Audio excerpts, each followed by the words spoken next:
Right. Okay, feel free to ask me any questions at any time.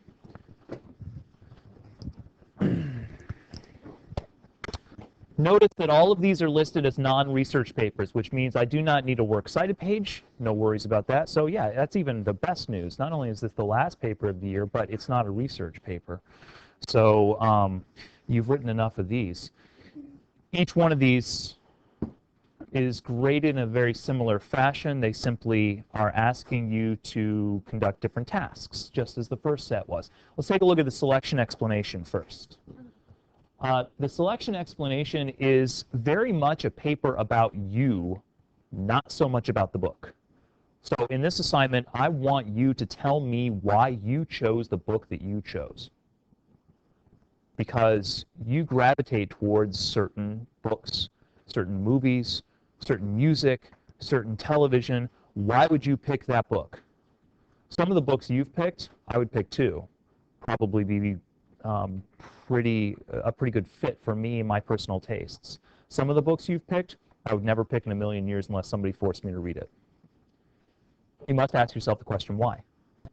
Why would I pick a certain book over another book? Why do you pick a certain book over another book? So this paper asks you to consider not so much the book itself, but your personal characteristics and what that does to lead you to choosing that book.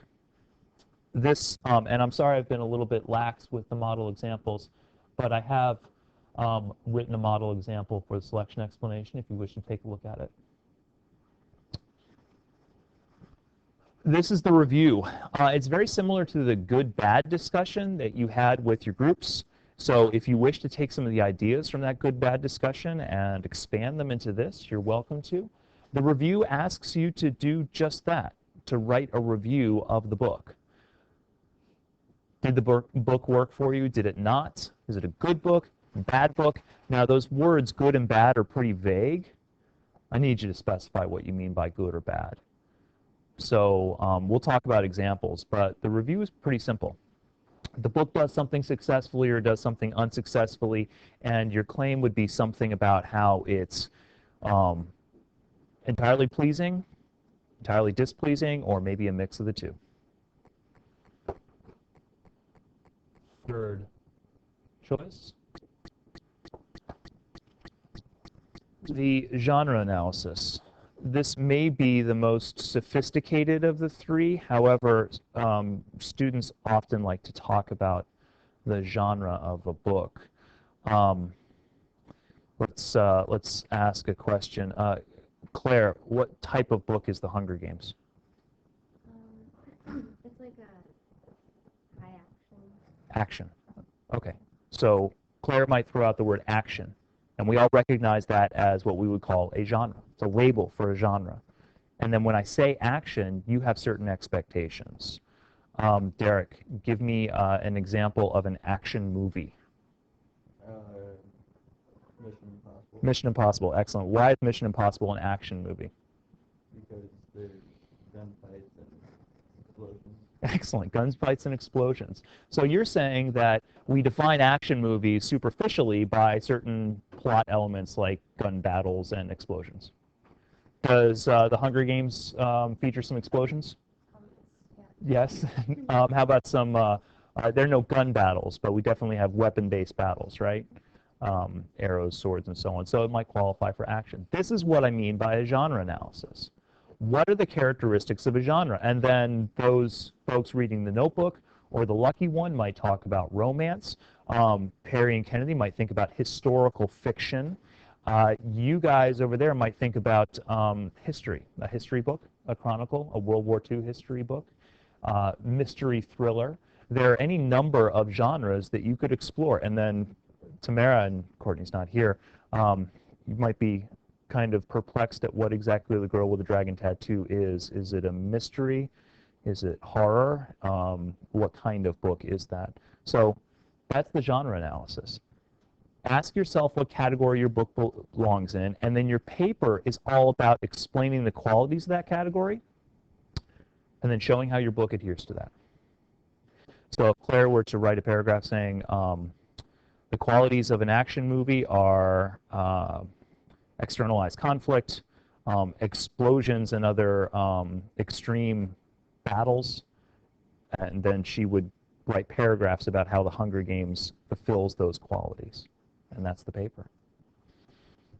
Each of these must last 300 to 500 words, and if you look at the rubric is actually very much like the last rubric. The only difference between this rubric and the last is that it lacks the research criteria. So everything else is the same.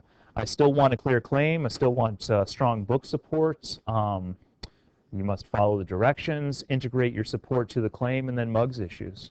So it's a pretty simple rubric. And if you're concerned about the rubric or how you might have performed on the first paper, don't forget that you'll receive that back on Friday. And you'll know how well you did on these portions of the rubric. We'll have a writer's workshop to talk about it. And then you'll develop this paper. And that's it. Single page. Should be pretty simple. Initial questions. Do you want to have like in-text citations from the book? No, I don't unless you're using a direct quotation. So the rule generally is this. If you are working on a single book discussion, readers don't really expect you to have a works cited page, and they don't expect in-text citations unless you quote. So follow that rule. Barry. I would prefer that you not, because reviews are often more powerful if you don't make it opinion-based, even though I know it's essentially opinion-based, but so are arguments. So let's avoid the first person. Good question. Other questions? Which of these papers then must be first person? That's right, selection explanation. Because, and here's the difference. In the review, the book is the subject. In the selection explanation, you are the subject. So you are essential to it. Other questions? Austin. Are you allowed to summarize it in your paper, like before you come to You probably will need to summarize certain portions. I don't need a drawn-out summaries of the entire book, but you'll probably want to summarize certain issues. So if Claire wants to talk about the presence of explosions, then she might summarize a scene in which an explosion occurs. But that would only be a sentence or two. This is not a full essay, so I don't require that introduction with the full summary. Other questions? Yes? If like a book has more than one genre, would you be able to like find out more? Absolutely. In fact, to find a book, movie, song, anything that is purely one genre, absolutely, is rather rare. So if you want to focus on genre mixing, you are welcome to. And definitely, when you're talking about the Hunger Games books, they succeed so well because they mix genres, which makes them appealing to a wide range of audiences. So yeah, you could definitely talk about that, but you don't have to. Megan. Can you send things in the book to, like, use it like for an example? Yes, of course. You may use quote examples. You are not required to, but quotations often work. And you are hopefully developing the sense of when you need a quotation and when you don't. I haven't really taught you how to identify. I've developed sort of rules on how to use quotations versus not, but you should have something of a little intuitive sense on when to use them and not. Other questions? All right, then I'll tell you what. Let's do this. We've got 2 days to work on this. 2 days for you to develop ideas and then to write a draft, and we'll do some drafting activities next week to make sure that you're on track with the paper. I'd love to stand up here in front of you and talk to you about your ideas and see where you're going, but I want you folks to do some work first. So let's pause with my talking for 10 minutes or so for you to gather into your groups and to talk with your fellow group members about what you might write, review, genre analysis, anything. You don't need to write anything down, just talk. And after about 10 minutes, I'm going to point at groups. I'm going to say, what'd you talk about? What are your ideas? And I'm going to get you on the in the topic development process. Okay, so do that talking, please.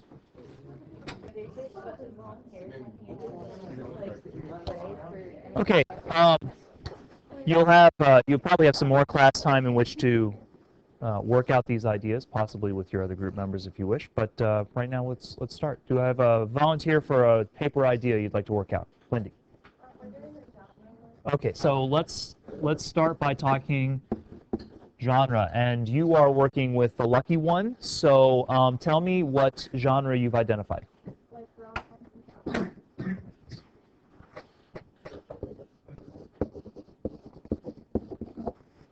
I would like, and by the way, as I talk about the lucky one, I'm going to talk about characteristics of genre analysis that anybody that's doing this should do. So if you're thinking, oh, it's the lucky one, I'm not going to pay attention, I will connect this to what you're doing with your genre analysis. First step, find a label that works really well. Romance is your label. As Jake was talking about, if you want to mix, then mix labels. It's an action romance. That's fine. I caution you against using the term drama. I caution you against using the term comedy. Why would I caution you against these two terms? Not necessarily, because all of it's kind of opinion-based. Chance.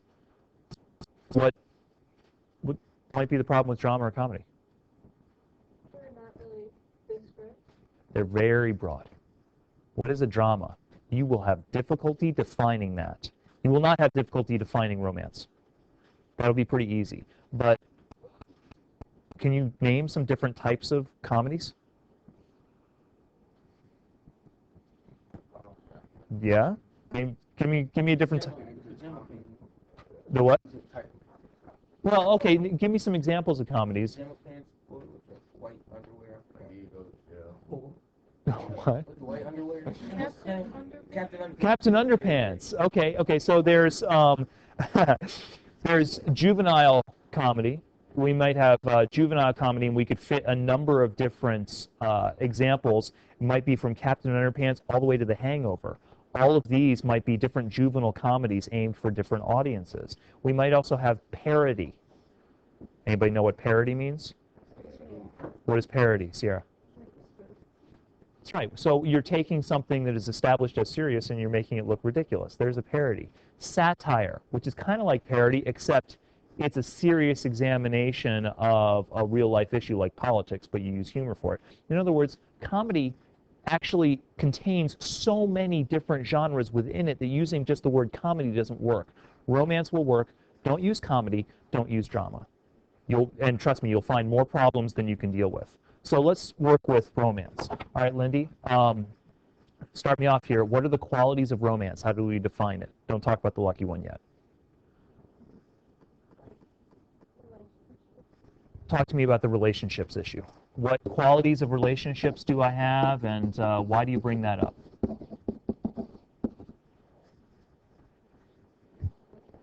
You're on the right track. Everything you're saying is correct. Can somebody help Lindy out? What are we talking about with relationships, Peyton? Like, you have the love and care, and then you have sometimes distance of, So are you saying the relationships are the focus of conflict?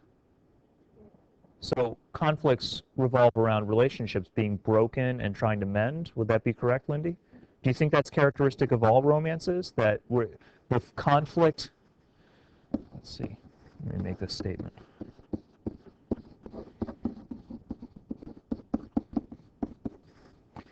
Give you some basic narrative theory here. Okay, don't worry, it's not too big. This is pretty easy to understand. All stories, well, most stories, I should say. I can't say all. Most stories move in a very simple way. They go from happy to unhappy to happy. Here's what happens. We start, we're okay. Uh-oh, we face a conflict. And then what happens here? The conflict is resolved. You all right, Chance? Do you remember? Yeah, well, I'm trying to simplify this. I could use the terms in college that I use. What's the term? The term in college is equilibrium. Is that better? You like that? Do you know what equilibrium means in a scientific sense? What does equilibrium mean? Balance, right? Everything's balanced, everything's happy. Okay, so we start with equilibrium, everything's happy, and then something happens to disrupt it. We have a lack of equilibrium or disequilibrium, if you want to get pretty technical. And then the conflict ends as we find a resolution and equilibrium is reestablished. That's mostly every story ever. Okay? Fine. Lindy, tell me if this is correct, and this is what I believe you might want to say, but tell me if it doesn't fit.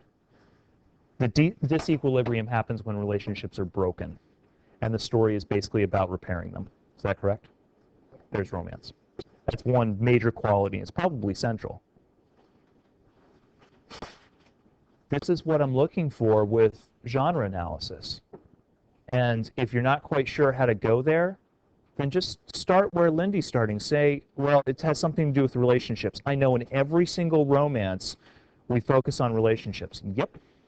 And your genre analysis paper will be really good if you say the relationships break. That causes conflict.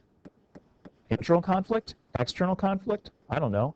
Talk to me about that, Lindy or Jojo. In the lucky one, do we have internal conflict, external conflict? What's the nature of the conflicts? Tell me about the lucky one. Well, there's a couple. There's like conflict. With whom? Logan. And what's his internal conflict? Because he has like Mhm.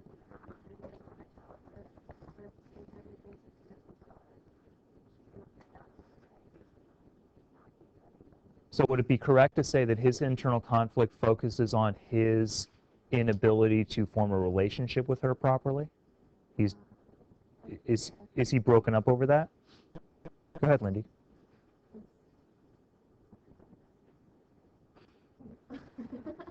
So so Jojo, tell me if I'm correct. I'm relatively familiar with the book, but I've not read it.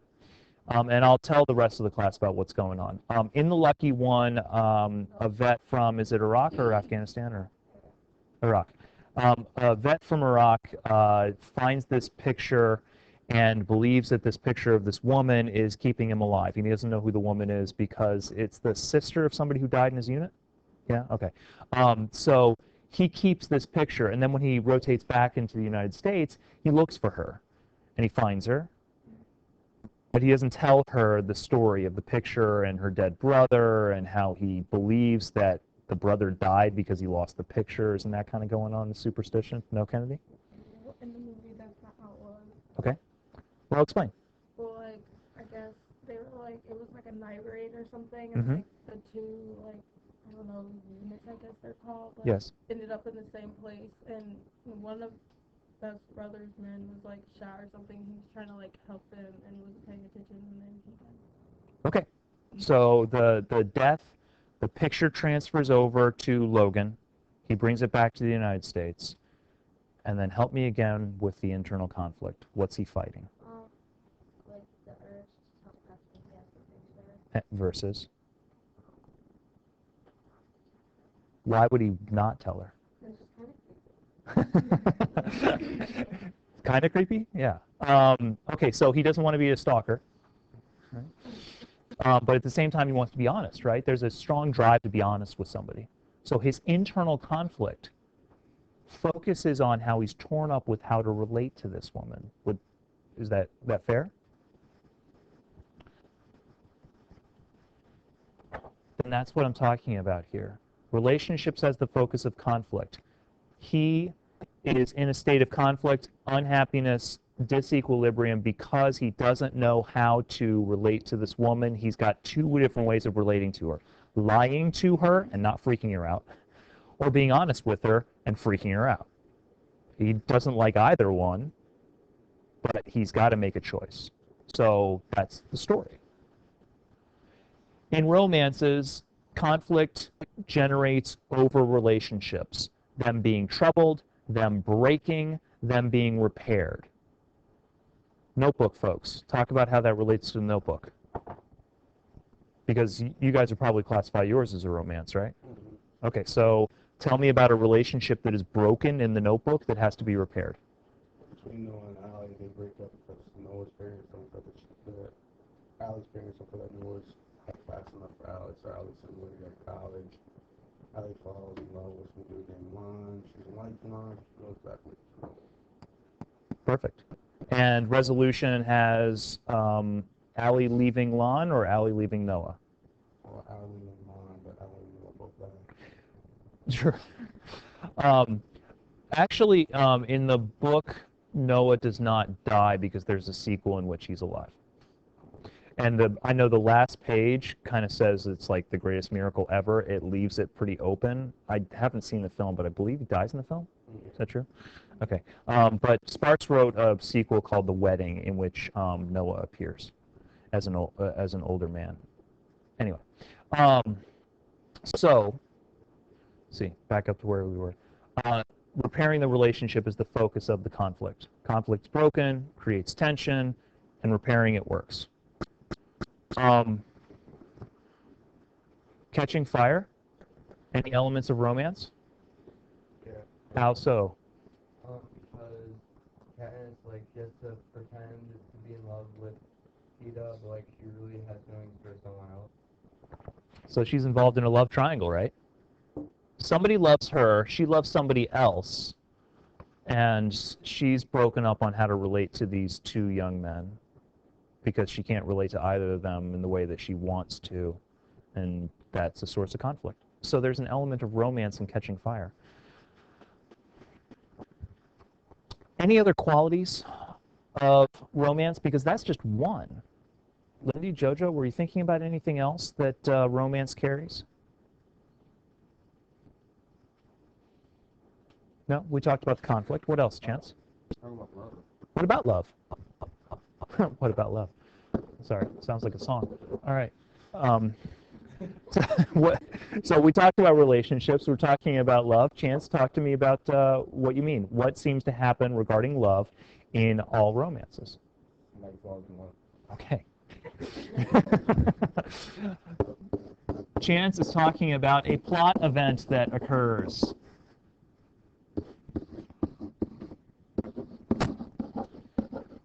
At some point, somebody falls in love, and the romance usually depicts that moment. The romance usually takes time in the plot to discuss that moment and what's happening in it. And, gosh, I don't know why I'm blanking a little bit, but weren't one of you talking about that in one of your choice activity papers, the moment at which somebody sees somebody and she becomes, all flushed because she... Yeah, that was yours, Lindy, right? So in the lucky one you're talking, what's her name? Beth. So Beth sees Logan, is it? And for the first time, she becomes all flushed because she's instantly attracted, love at first sight, Romeo and Juliet, blah, blah, blah. So that's romance, right? Very good. If you folks could find the moment at which possibly Noah and Allie fall in love for the first time, or possibly the moment at which they kind of fall in love for the second time, then that would be an excellent example of the falling in love plot event. So here's how a paper would work. Paragraph number 1 might talk about, well, you've got a claim, but let's talk about developing paragraphs. Developing paragraph number 1 would talk about how the Lucky One or the Notebook are romance because the conflict focuses on relationships. Yes, Barry.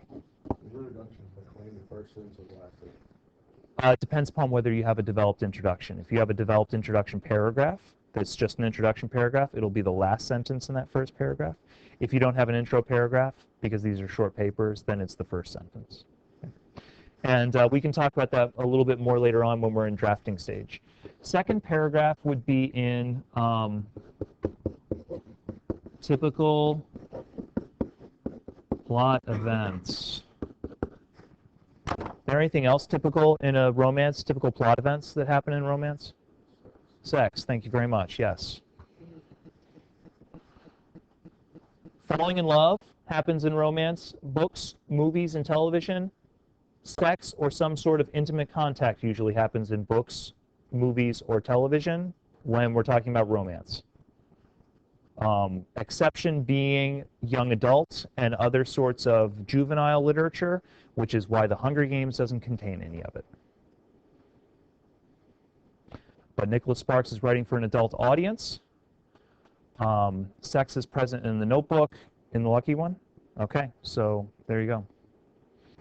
And which is why Girl with a Dragon Tattoo might have some of these elements to it also, although it's kind of twisted and sick in the way it's presented there. We won't talk about that quite so much. Right. What's in it? What? What's in it? A lot of troubled people. In fact, I'm not sure there are any untroubled people in that book. A lot of issues going around. Okay, so that's how the this is how the genre analysis paper would run. You establish a definitional quality, if you will, about the genre paper. Conflicts revolving around relationships, plot events that are typical, love at first sight, sex, these sorts of things. And then you just write about how your book presents that. And you give the examples. How many characteristics will you have? I don't know. How many characteristics of the genre can you pick? If you wanted me to talk about, you know, one of my favorite, the one that I worked with most when I was teaching at the university was the horror genre. And if you want me to talk about generic qualities of the horror genre, I could probably, you know, just list them for the next 15 minutes on all sorts of different levels. How many must you list? Yeah, 3 to 500 page paper, or 3 to 500 word paper to write. Yeah, I know. Yes, write 3 to 500 pages on the notebook when the notebook itself only lasts like 190. That makes sense. Questions about that? Questions about genre analysis for anybody else? I know that I'm focusing on romance. Yeah. Would it be for my book? Angels and Demons. I feel like we have mystery, romance, action, sci-fi, and history. Right, because Dan Brown wants to make $1 billion, so he includes as many as he can. So would that actually work together? How about doing this, Peyton? And Jake, this is addressing your question. How about talking, you have 2 different ways of doing this. Let's talk about how Angels and Demons is a genre mix, or The Hunger Games, or Catching Fire, or A Girl with a Dragon Tattoo. And paragraph 1 is about how it contains elements of mystery. Okay, we're going to talk about mystery in paragraph 1, and we're going to talk about how some of the elements of mystery include suspense. Right? Paragraph 2, what's it going to be about? Action. Excellent. We can talk about that. Okay, so paragraph by paragraph is genre by genre. Another option for this, Peyton, is to pick a dominant genre and say, even though it has other stuff, its heart is this. Okay, and that's your option. We'll talk more about that tomorrow.